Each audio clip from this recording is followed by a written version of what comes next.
अवध ओझा के सामने झुका इलेक्शन कमीशन, दिल्ली ट्रांसफर होगा अवध ओझा का वोट। नमस्कार, मैं दीपिका। दिल्ली में फर्जी वोटर मामले के बाद एक और बड़ा खुलासा हुआ है। आम आदमी पार्टी के उम्मीदवार अवध ओझा को चुनाव लड़ने से रोकने की साजिश की गई है। इस मामले में बीजेपी के बाद चुनाव आयोग भी बुरी तरह फंस गया है। इस मामले को लेकर आप नेता चुनाव आयोग पहुंच गए, तो क्या है पूरा मामला, आइए आपको बताते हैं।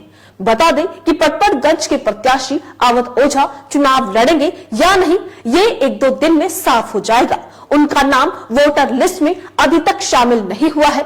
इसे लेकर अरविंद केजरीवाल ने बड़ा दावा करते हुए कहा कि एक तरफ बीजेपी नेता फर्जी वोट बनवा रहे हैं, तो दूसरी तरफ अवध ओझा जो पहले ग्रेटर नोएडा के वोटर थे, उन्होंने अपना वोट बदलवाने के लिए फॉर्म 6 भरा था, जो वोट बंटवाने के लिए होता है। बाद में लोगों के कहने पर फॉर्म 8 भरा, जो ट्रांसफर के लिए होता है। लेकिन अवध का नाम अब तक दिल्ली की वोटर लिस्ट में शामिल नहीं हुआ है।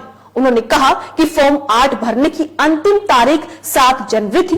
इसके लिए दिल्ली के सीईओ ने एक आदेश जारी किया, जिसमें उन्होंने कहा था कि आखिरी तारीख 7 जनवरी है। उन्होंने आगे कहा कि हालांकि गुपचुप तरीके से एक और आदेश जारी किया गया, जिसमें कहा गया कि आखिरी तारीख 6 जनवरी है, जो कि गैर कानूनी है और चुनाव आयोग के दिशा निर्देशों के खिलाफ है। ऐसा लगता है कि हमारे पीछे कोई साजिश रची जा रही है। क्या अवध ओझा को अयोग्य करार देने के लिए 7 तारीख की डेट को 6 तारीख में शिफ्ट किया गया? हम चुनाव आयोग से मिलकर इसे ठीक करवाने की मांग करेंगे। उन्होंने कहा कि आम आदमी उम्मीदवार को चुनाव लड़ने से रोकने की साजिश हो रही है। इसके बाद अरविंद केजरीवाल के नेतृत्व में आप नेता चुनाव आयोग पहुंचे। उन्होंने शिकायत दर्ज कराई और बाद में केजरीवाल ने कहा कि चुनाव आयोग ने आश्वासन दिया है कि अवध ओझा का वोट दिल्ली ट्रांसफर होगा, उनका दिल्ली में वोट बन जाएगा, वो अपना नॉमिनेशन फाइल कर पाएंगे।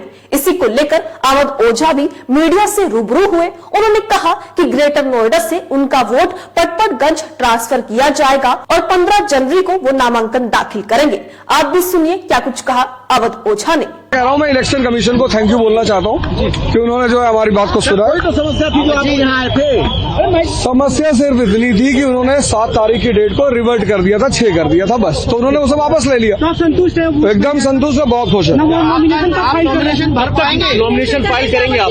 15 को करेंगे। 15 को करेंगे। नॉमिनेशन भर पाएंगे? आपका वोटिंग लिस्ट में नाम शिफ्ट होने की उम्मीद है? क्या कुछ कहा गया? हाँ बिल्कुल, हमें आश्वासन दिया गया है, वो कर देंगे। वो करेंगे। हो चुकी है, तो कल आप अपना नॉमिनेशन कर रहे हैं? कल मुझे कार्ड मिलेगा, परसों करेंगे।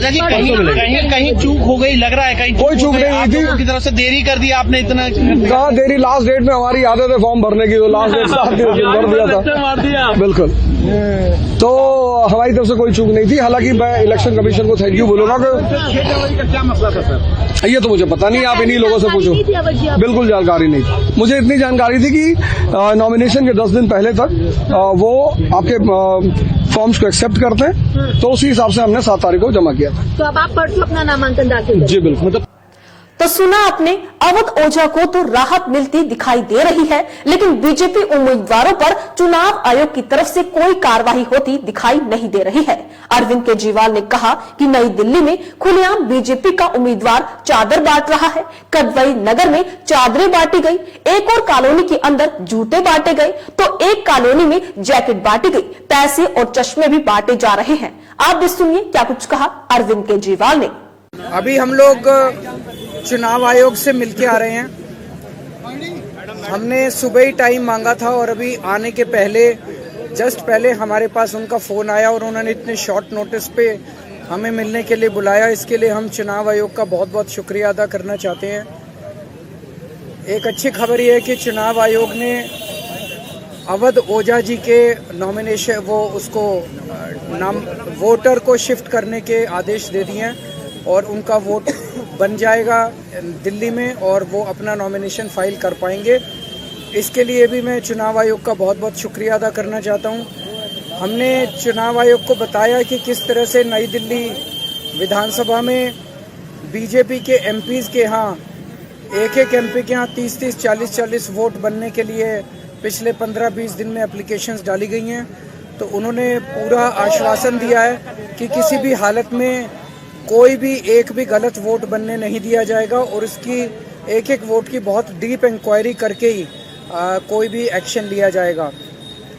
और तीसरा था कि खुलेआम नई दिल्ली विधानसभा के अंदर उनका कैंडिडेट जो है वो चादरें बांट रहा है। कल किदवई नगर में चादरें बटी है, एक कॉलोनी के अंदर जूते बांटे गए हैं, एक और कॉलोनी में जैकेट्स बांटी गई है, पैसे बांटे गए, चश्मे बांटे जा रहे हैं। तो उन्होंने कहा कि लोकल डीएम की जो रिपोर्ट आई है वो रिपोर्ट ये कहती है कि कुछ नहीं हो रहा है। तो हमने कहा इससे ये साफ जाहिर है कि लोकल डीएम मिला हुआ है। और लोकल डीएम मतलब जब खुलेआम चादरें बट रही हैं, चादरों के ट्रक आ रहे हैं, दोपहर के टाइम में चादरें बट रही हैं, पूरी दुनिया को दिखाई दे रहा है, लेकिन डीएम को दिखाई नहीं दे रहा है। इससे ये साफ जाहिर है कि डीएम मिला हुआ है। हमने आज फिर से रिक्वेस्ट की कि डीएम को सस्पेंड किया जाए और उसके खिलाफ सख्त एक्शन लिया जाए और ये सब गैर कानूनी एक्टिविटीज बंद की जाए। इसमें भी चुनाव आयोग ने हमें आश्वस्त किया है कि ये सब एक्टिविटीज बंद की जाएंगी। तो हम चुनाव आयोग का उनके रिस्पांस का बहुत बहुत शुक्रिया अदा करते हैं। Thank you.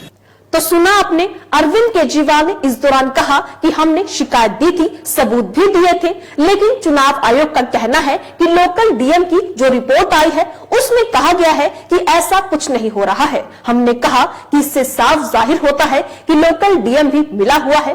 पूरी दुनिया जानती है कि चादरें बट रही है, लेकिन डीएम को दिखाई नहीं दे रहा है।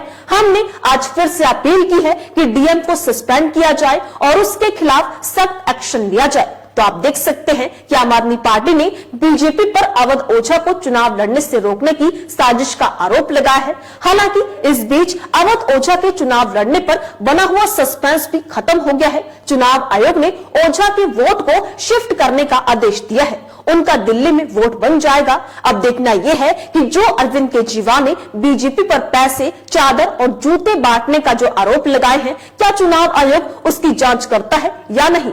खैर, इस खबर को लेकर आपकी क्या राय है, अपनी राय कमेंट बॉक्स में लिखकर हमें जरूर बताइएगा। इसी तरीके से देश और दुनिया से जुड़ी हर छोटी से बड़ी अपडेट के लिए FBN यानी फ्रंटलाइन ब्रेकिंग न्यूज के साथ बने रहिएगा। धन्यवाद।